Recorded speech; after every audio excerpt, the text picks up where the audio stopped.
8장 19절에서 22절. 어떤 사람이 너희에게 말하기를 주절거리며 속살거리는 신접한 자와 마술사에게 물으라 하거든 백성이 자기 하나님께 구할 것이 아니냐 산자를 위하여 죽은 자에게 구하겠느냐 하라. 마땅히 율법과 증거의 말씀을 따를지니 그들이 말하는 바가 이 말씀에 맞지 않으면 그들이 정녕 아침빛을 보지 못하고 이 땅으로 헤매며 공고하며 굶주릴 것이라. 그가 굶주릴 때에 격분하여 자기의 왕과 자기의 하나님을 저주할 것이며 위를 쳐다보거나 땅을 굽어보아도 환난과 흑암과 고통의 흑암뿐이리니 그들이 심한 흑암 가운데로 쫓겨 들어가리라. 오늘 제목입니다. 산자를 위하여 죽은 자에게 구하지 않음. 19절에 어떤 사람이 너희에게 말하기를 주절거리며 속살거리는 신접한 자와 마술사에게 물으라 하거든 백성이 자기 하나님께 구할 것이 아니냐 산자를 위하여 죽은 자에게 구하겠느냐 하라. 이사야 선지자는 본절에서 하나님의 그 증거의 말씀을 경시하는 악인들이 차라리 신접한 자나 마술사에게 남유다 얌나를 물어보라고 유혹할 때에 어떻게 대답할지를 가르칩니다. 이것을 보면 남유다의 종교적 타락이 얼마나 심각한지 다시 한번 보게 되는데요.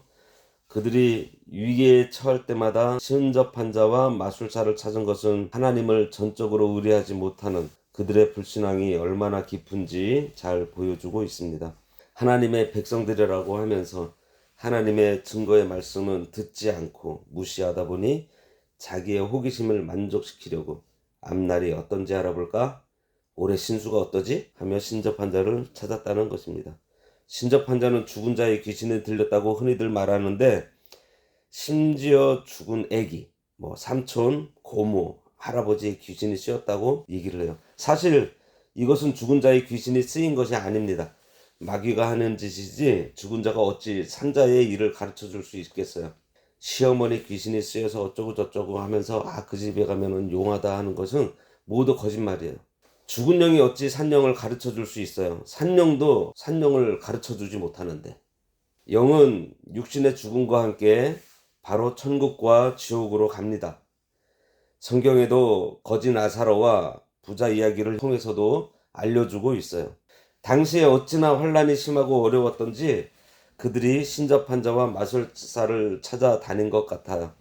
이웃나라가 쳐들어와서 괴롭히더니 그들이 언제 물러가서 조용해질지 앞으로의 미래가 궁금해진 것입니다. 그래서 신접한 자와 마술사를 찾아가 물어봐요. 이것은 하나님을 의지하지 않고 믿지 않는 전형적인 모습을 보여주고 있습니다. 우리는 어떻죠? 지금 내 앞에 놓인 힘든 일을 두고 누구를 찾나요? 하나님을 찾으시나요? 아니면 경제적으로 어려우면 돈을 구하시나요? 아니면은 나에게 지금 병이 있으면 누구에게 먼저 아뢰고 찾으시나요? 여기서 그들은 주절거리며 속살거리며 라고 했는데 표현도 참 그렇죠. 신접한 자들이라고 하는 자들이 주문이 그런 것 같아요. 주문을 외우고 짤랑짤랑대고 심지어 칼춤 추고 그러면서 사람들이 집중하지 못하도록 혼을 빼는 행위들을 말하고 있습니다. 이렇게 혼을 빼놓아야 자기들이 하는 말이 잘 넘어가기 때문이에요. 요즘에는 예수 점쟁이까지 생겨서 문제입니다. 목사님, 장로님, 권사님, 제가 이사를 가야 되는데 어느 쪽으로 가야 됩니까?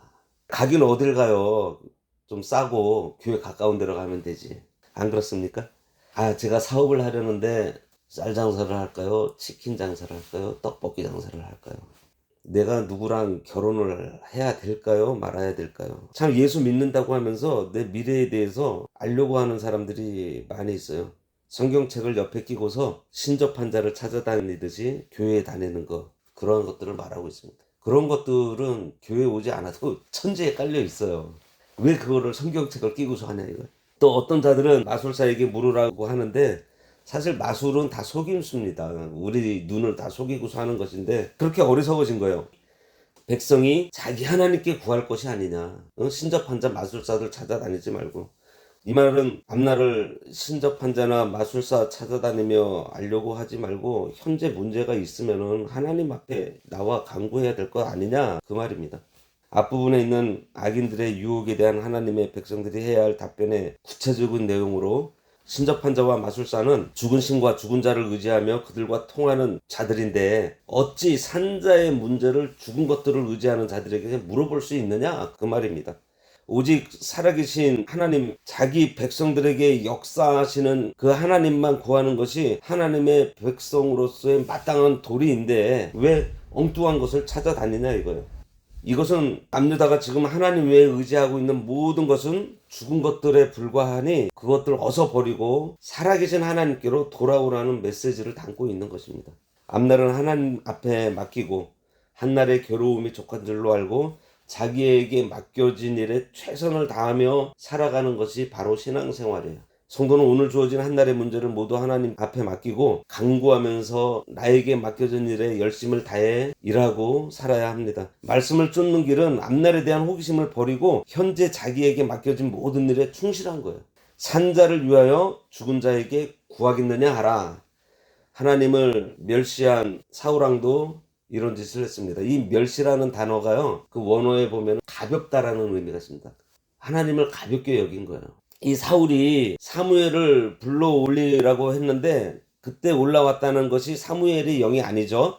사무엘은 이미 천국가에 있는데 왜 이 땅에서 올라올까요? 신접한 자가 올라오라고 한다면 그게 올라온다고 해서 올라오면 하나님의 종 맞나요? 그 사무엘이?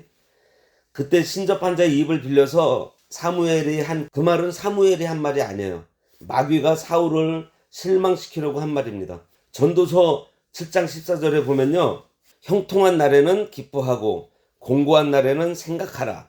하나님이 이 두 가지를 병행하게 하사 사람으로 그 장래일을 능히 헤아려 알지 못하게 하셨다.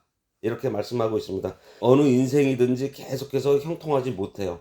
어느 공고한 날이 있으면 그 시기에 잘 인내하고 이겨내면 또 형통한 날이 오고, 그러다 또 힘든 날이 오고 공고한 날이 오고 또 형통한 날이 오고, 하나님께서는 우리 인생이 언제 형통할지 언제 공고할지 모르도록 하셨어요. 그것은 하나님의 권한 아래 두셨습니다.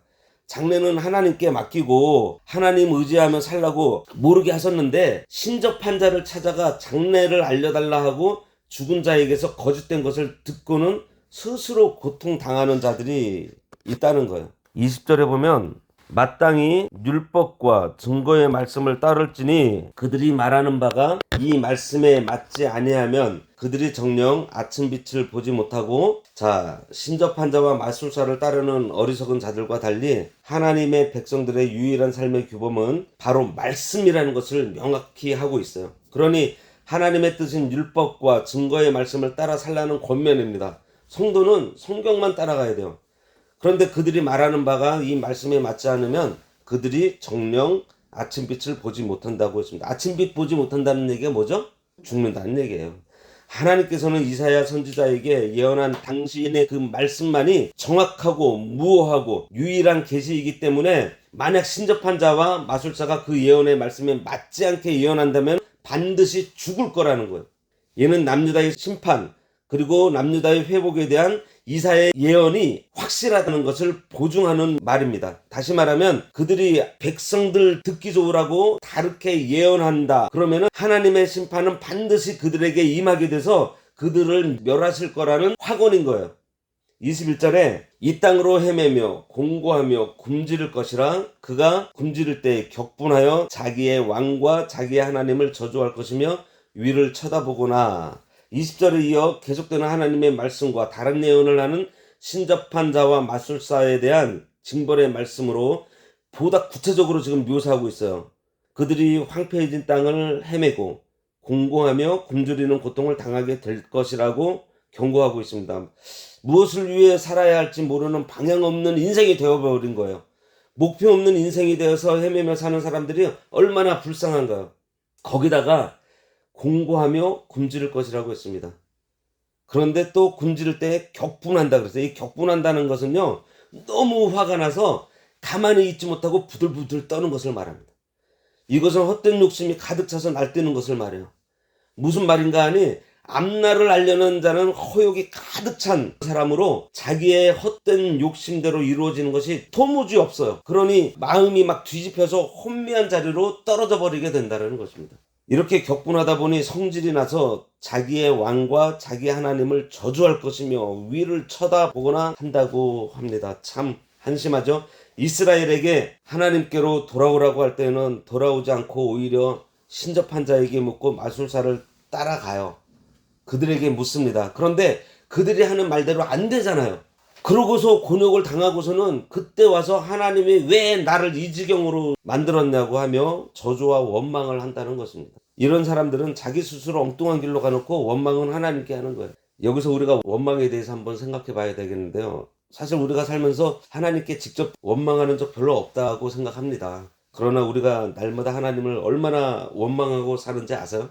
한번 생각해 볼까요? 남 탓 안 해보셨나요? 이렇게 된 것은 다 누구 때문이야? 네가 잘못해서 이렇게 된 거야. 너 때문이야. 이런 마음 가져보거나 이런 말 하지 않았나요? 민수기 14장 27절에 모세와 아론에게 원망하는 이스라엘을 향해 하나님께서 말씀하시기를 나를 원망하는 이 악한 회중에게 이스라엘 자손이 나를 향하여 원망하는 바 그 원망하는 말을 내가 들었다고 말씀하십니다. 우리가 원망하는 데에는 이기적이고 교만한 마음이 있기 때문이에요. 그래서 내 뜻대로 되지 않을 때 원망하고 불평합니다. 하나님께서 우리에게 허락해 주신 관계가 있어요. 그리고 그 관계를 통해서 하나님께서 그 뜻을 이루어 나가십니다. 그래서 가족, 친구, 공동체 안에 하나님께서 맺어주신 그 사람들을 향해 원망하는 것은 결국 하나님을 원망하는 것이에요. 생각해 보면 우리는 늘 하나님을 원망하고 살았던 것입니다. 단지 내 생각에 그 원망이 하나님을 직접적으로 향하고 있지 않다고 착각하고 있었던 거예요. 누군가 원망하고 계신가요? 하나님께서 그 원망하는 소리를 듣고 계신다는 겁니다. 모든 것을 합력하여 선을 이루시는 하나님이심을 우리가 믿음으로 원망하지 마시기 바랍니다. 이스라엘이 광야에서 징계받은 죄 중에 하나가 뭐였어요? 바로 이 원망하는 죄였어요. 22절에 보면 땅을 굽어보아도 환난과 흑암과 고통의 흑암뿐이리니 그들이 심한 흑암 가운데로 쫓겨 들어가리라. 신접한 자들과 마술사들이 자신들의 고통에서 벗어나기 위해 하늘의 신과 땅의 신에게 간구해보지만 아무런 소용이 없을 것이고 그 재난은 더욱더 깊어질 것을 예언합니다. 본문에서 환난과 흑암과 고통의 흑암이라는 표현은 이사야가 자주 사용하고 있는데 이것은 하나님의 심판이 점점 더 엄정하게 내려질 것을 강조하는 말이에요. 유다서 6절에 보면 마귀에 대해서 이렇게 말씀하고 있습니다.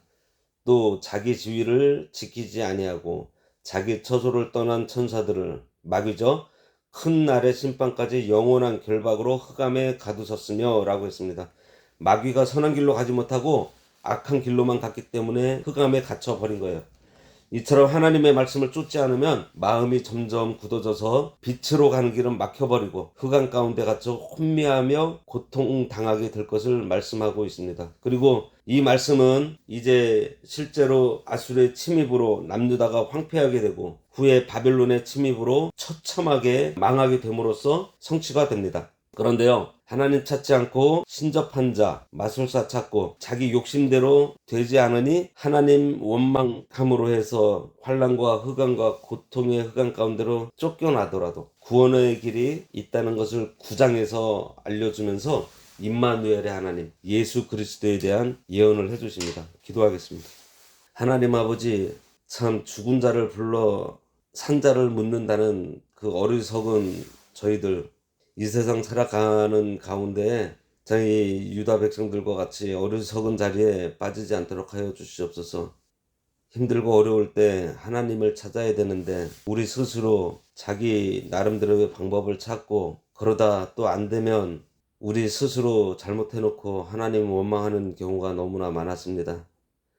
하나님 아버지, 우리는 하나님 원망하지 않았다고 생각을 했었는데 생각해보면 하나님께서 우리들에게 허락해 주신 관계 가운데 너무나 많이 하나님을 원망하며 살았던 것을 깨닫게 됩니다. 불쌍히 여겨주시고 우리가 다시는 하나님 원망하지 않도록 하여 주시고 우리가 힘든 일, 어려운 일 있을 때 꼭 하나님 찾을 수 있도록 저희들의 믿음을 굳게 하여 주시옵소서. 예수님의 이름으로 기도드리옵나이다. 아멘. 하늘에 계신 우리 아버지여, 이름이 거룩히 여김을 받으시오며 나라가 임하시오며 뜻이 하늘에서 이루어진 것 같이 땅에서도 이루어지이다. 오늘날 우리에게 일용할 양식을 주옵시고 우리가 우리에게 죄 지은 자를 사하여 준 것 같이 우리 죄를 사하여 주옵시고 우리를 시험에 들게 하지 마옵시고 다만 악에서 구하옵소서. 대개 나라와 권세와 영광이 아버지께 영원히 있사옵나이다. 아멘.